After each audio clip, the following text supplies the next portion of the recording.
Bom, então como nós vimos, os tokenizadores por subpalavras, eles surgiram para resolver dois problemas dos tokenizadores tradicionais. O primeiro foi ter um vocabulário mais enxuto. Então esse é um problema que o Byte Pair Encoding ele resolve. A gente pode definir o tamanho do vocabulário que nós queremos. Por outro lado, a gente quer que todas as unidades linguísticas que são segmentadas, elas apareçam nesse vocabulário. E essa é uma limitação do Byte Pair Encoding, porque pode acontecer que alguns símbolos, principalmente emojis, eles não estão presentes no vocabulário. Então aqui, se nós pegarmos o nosso exemplo que foi dado anteriormente, nosso vocabulário treinado ele é composto desses símbolos. Vamos supor que vem esse texto, a garra é Mara.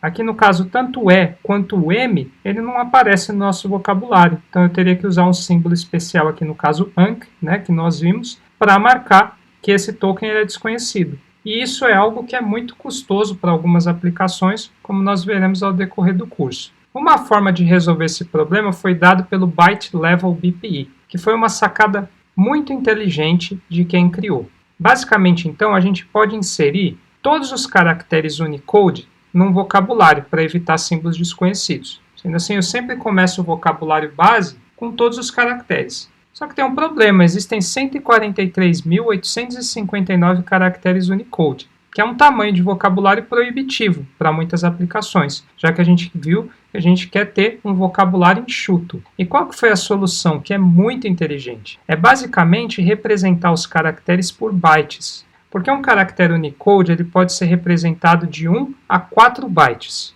num vocabulário total de 256 bytes. Então o que eles fizeram? Ao invés de eu representar cada caractere, eu represento ele pelos seus bytes, ou seja, de 1 a 4. Eu segmento ele pelos bytes.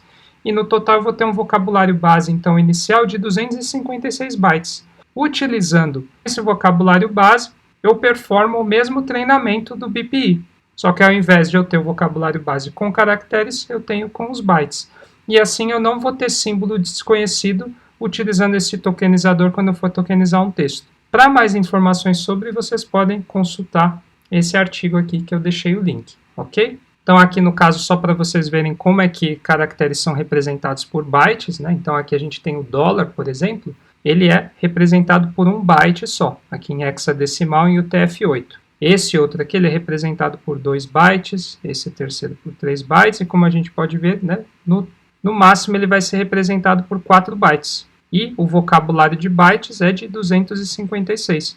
Então eu posso segmentar os caracteres dessa forma. Então aqui vocês podem ver como exemplo a diferença de tokenizar um texto pelo BPI. Então aqui é um texto em japonês que ele foi tokenizado pelo BPI, a nível de caractere.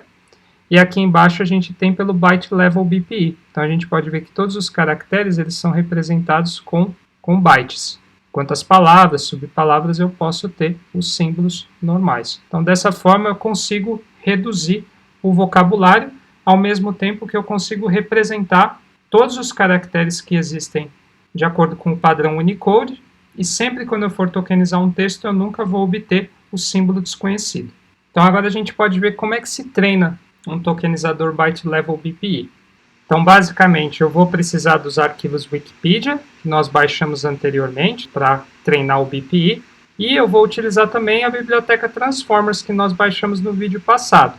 A diferença é que agora eu vou importar essa classe aqui, Byte Level BPI Tokenizer. Então, vou inicializar o meu tokenizador. Daí, então, eu vou treiná-lo com os símbolos especiais, passando os arquivos e o tamanho do vocabulário que eu quero. Aqui, no caso, eu vou passar que eu quero um vocabulário de 52 mil símbolos e somente utilizando símbolos ou caracteres que apareçam ao menos 2 vezes no corpus de treinamento. Então, a gente pode treinar, leva alguns minutos.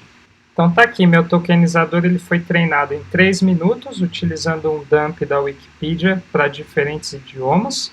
O processo se segue assim como nós fizemos com o BPI. Nós podemos salvar esse tokenizador, e daí nós podemos utilizá-lo para tokenizar um texto. Então, aqui eu posso tokenizar um texto em inglês, quanto em português, né? Então, eu estou na aula de linguística computacional.